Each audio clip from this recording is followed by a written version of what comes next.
After a conversation ends, your brain doesn't move on. It opens a courtroom. You are the prosecutor. You are the defendant. You are the witness. You are the judge. And you are the jury. And somehow you still lose the case. This is overanalyzing. And if you are an ambitious person, you probably do it after almost every significant conversation, meeting, call, text, or presentation that you've ever been in. Here's what nobody tells you. Overanalyzing doesn't feel like anxiety. It feels like problem solving. That is why you keep doing it. In this video, I'm going to show you exactly why your brain does this, why it is lying to you, and a simple framework to close the case and move on. I am an attorney, and I actually have been in courtrooms. I have stood in front of judges and argued cases for real. And every time I went in front of the judge, my anxiety went through the roof. I could feel the judge just staring at me like there was a spotlight on me. I could feel the other attorneys staring at me, everyone in the courtroom observing, staring at me. And it was something I hid, even from my boss, because my fear was he would look at it as a weakness. And somehow the fake courtroom my brain ran at 11:30 at night after a difficult conversation was more stressful than the real one. I managed a legal team, a team inside of state government, and a team of real estate agents. Every single role came with high stakes conversations, negotiations, difficult feedback, decisions that affected other people. And after every one of those conversations, even the ones that went well, my brain would find something to replay. Something I said, something they said, something I should have said differently. The tone I used, the pause that felt too long, reminds me of a manager's meeting I had to present in as an attorney. And it was managers from all over the country for the company. And everyone's staring at me. The room is dead silent. I'm feeling my anxiety go through the roof. I'm getting hot. I just feel so uncomfortable. And I rushed through my information just to get it done, because I'd been dreading this for as long as I knew I was going to be presenting. It went about as horribly as I could have predicted. And after it was done, I can't tell you how long I kept analyzing what I could have said differently. What if I would have gone up calm? What if anxiety wouldn't have taken over? What if I wouldn't have hurried and rushed and looked so uncomfortable? And do they think I'm completely incompetent now, having watched me present? I can still think about it at times. I try not to, though. And for days after that meeting, I was still in there, still replaying it, still cross-examining every word I said, every pause, every face in that room.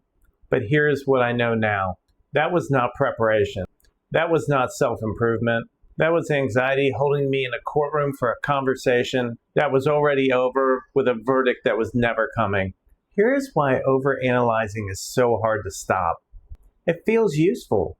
It feels like you're solving something. Your brain is running the tape back, looking for the mistake, looking for what you missed, looking for what the other person really meant, looking for how it could have gone better. That feels productive. It is not. It is anxiety in a fake suit pretending to be logic. Real problem solving requires a real problem to solve. Overanalyzing happens after the conversation is over. The decision is made, and there is literally nothing left to act on. There is no problem. There is only the loop. Your brain is prosecuting you for a conversation no one else even remembers. The other person has moved on. They are watching TV or eating dinner, and you are in there reviewing evidence that would not hold up in court. If there is no action to take, there is no problem to solve. There is only anxiety asking for another replay. The loop is not helping you. It is just keeping you stuck in a conversation that is already over. Here is a simple 5-step framework I call close the case. The next time your brain tries to open the courtroom, run through this. Step 1, name the loop. Say it out loud or in your head. This is an overanalyzing loop. Not problem solving, not preparation, just a loop. Naming it out loud takes away some of its power because you are no longer inside it. You are looking at it. Step 2, ask one useful question. Is there one real action I actually need to take now? Not someday, not in theory, right now. A real action like sending a follow-up email, having a conversation, or correcting something specific. Step 3, if yes, take the action. Write the email, send the text, make the note, do one thing, and then stop. You handled it. Case closed. Step 4, if no, close the case. That means no more cross-examining yourself, no more replaying what you said in the third sentence of a conversation from 6 hours ago. No more asking what they really meant by that pause. The conversation is over. Court is adjourned. Step 5, redirect into the present. Your brain needs somewhere to go. Give it something. Move your body. Start a task. Go outside. Do something physical. Re-engage with what is actually happening right now, not what happened 3 hours ago. The goal is not to stop caring about your conversations. The goal is to stop letting anxiety run a fake trial about them after they are already over. By the way, I'm Vinnie Merz, a high-performance anxiety coach. I help ambitious professionals stop anxiety from sabotaging their success, their confidence, and their peace of mind. If you recognize yourself anywhere in this video, that is not a coincidence. That is what anxiety does to people who care about doing things well. It hijacks that part of your brain that wants to improve and turns it into a loop that never ends. You are not overthinking because you are weak. You are overthinking because you are wired to perform, and anxiety has figured out how to use that against you. The good news is, once you can see the loop for what it is, you can stop feeding it. If you're ready to figure out what is actually keeping you stuck and start doing something about it, I do a 30-minute strategy session.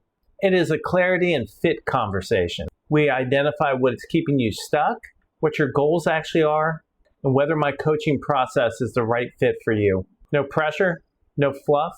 The link is below. If this helped you, subscribe.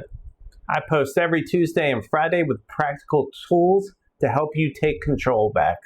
No fluff, no theory, just what actually works. The courtroom in your head is not real.